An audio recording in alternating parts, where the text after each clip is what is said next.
Silja Talvi is a noted essayist, investigative journalist, and a senior editor of the national monthly magazine In These Times.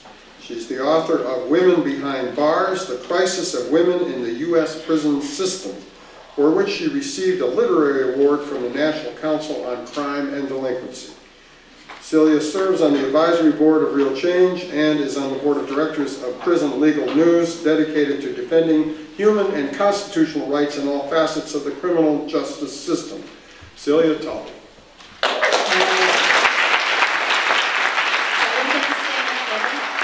What's the special thing about the podium that we're not allowed to go there anymore?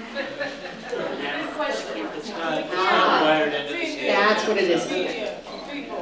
I too think better when I stand when I'm talking, but I can't. Thank you all for being here. This is actually remarkable. This is wonderful to see. I see some familiar faces, but most of you I've never seen before, and that's really heartening.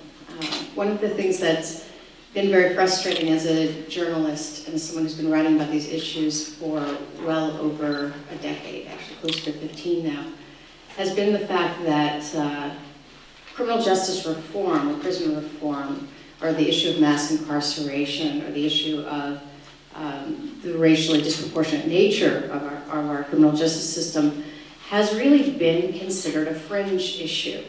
And this has also really been true on the left and with progressive publications. So when I first began to try to get these kinds of stories published, I would hear regularly from publications like Mother Jones and The Nation, publications I've worked for, that no, we covered that last year. Meaning we did a story on something related to a jail last year. In some cases, no, we did that 2 years ago, and in one case when I proposed a story about, back then, WCCW, or Purdy, had a rash of sexual violence, a real big problem with rapes of women in custody and of medical neglect. They said the story wasn't sexy enough.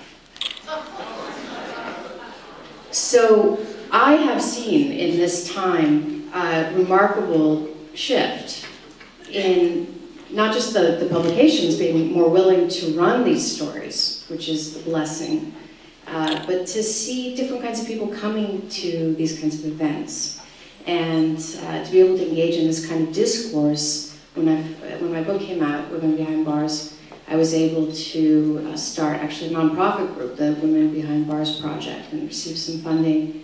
We're still actively soliciting funding, so I can keep doing this work. But I was able to go across the country and to a few international countries. But what I was really heartened by was the fact that we weren't just having lefty activists showing up. Law enforcement was showing up. DOC would show up. Sometimes they wouldn't let me know until afterward.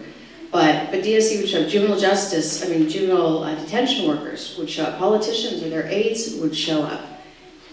Conservatives who you wouldn't otherwise maybe realize or figure out why they were there, who had children in rural areas locked up, were starting to show up. And part of this doesn't just have to do with the fact that those of us who have been hammering on these issues feel like, well, we've finally gotten somewhere, and people are still listening. The fact of the matter is that when I used to talk about a mass incarceration phenomenon 13, 14 years ago, I was serious. Even at that point, we were leading the world. This situation is absolutely out of control. We have an absolutely historically unprecedented situation on our hands. And I don't know why anyone would even question. I don't know why anyone even asks me, what are you talking about? When I say mass incarceration is one of the, if not the biggest civil rights issue that we face in the United States. What has been disheartening has been to have these conversations with the civil rights, classic or traditional civil rights movement leaders, and to have these issues dismissed or relegated to a tertiary realm. And the fact of the matter is that there is no other more concrete example of how it is that racial profiling works, and how it is that our criminal justice system targets people of color and low-income people than that system, the prison system. It is an absolute travesty to consider that in Washington State, and we have this unique distinction now, African-American men in our prison system, our state prison system, are represented at 6 times the rate of the representation in the general population. So we have that, we hold that with Kansas and Iowa and I think 3 others. So where Washington State used to be, and I should also say that we have tremendous numbers of mentally ill persons, and almost everyone I've ever met in the prison system here comes from a low-income background. Where we used to have a distinction of being a kind of national leader around, say, the spiritual religious rights of Native Americans. We actually were one of the first states to even say we give a damn about that. That was a good 18 years ago or so.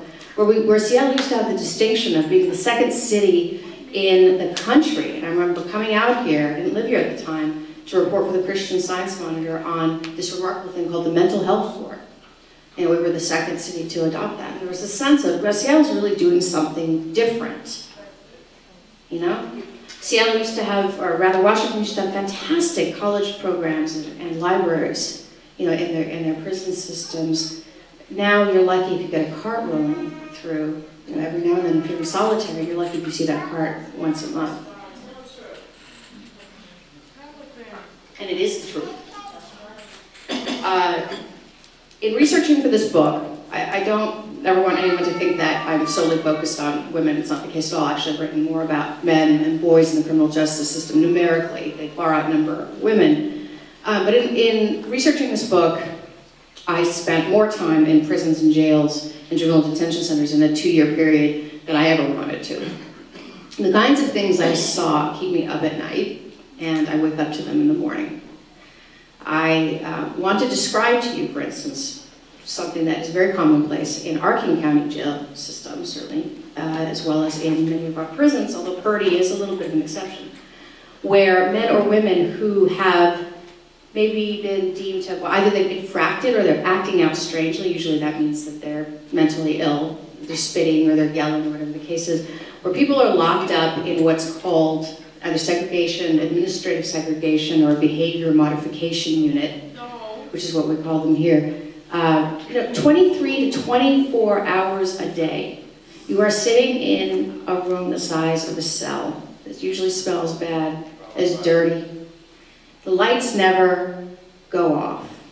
You always have to show your face. Every time you take a piss or take a shit, somebody can walk by and see you, and this goes for women as well as for men. Where all day and all night long, all you hear are the sounds of screams and of yelling. And you can't get out. You can't decide to take a shower.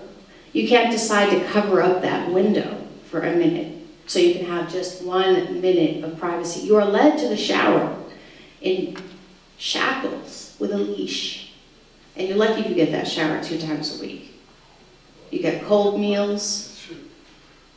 There's some people who obviously have lived it, because the fact of the matter is that what I'm describing is not exceptional. It's not exceptional in Washington or in Seattle, and it's not exceptional in the United States. So not only do we have a really frightening situation, as I say, with mass incarceration, where we have 1 in 99 Americans incarcerated at this very minute. 1 in 31 now, Tim, we need to update our stats. 1 in 31 Americans under some form of correctional supervision. So one of the things I do when I actually get to know people a bit more is say, you know, I know I'm talking to a whole bunch of you. I know you're out there, you want to, you know, tell me your story. I'm not going to do that here, but I am going to ask, how many of you actually, if you're willing to raise your hand, know someone who is incarcerated or have been incarcerated yourself? So, wow. Okay, that's tremendous. Now see, I want Mayor Nichols here, and I want these folks here to see that. Because the fact of the matter is that it is now impacting our daily lives all around us. There's no escaping it. It is not a fringe issue. This is our issue. This is, as I say, our leading civil rights issue.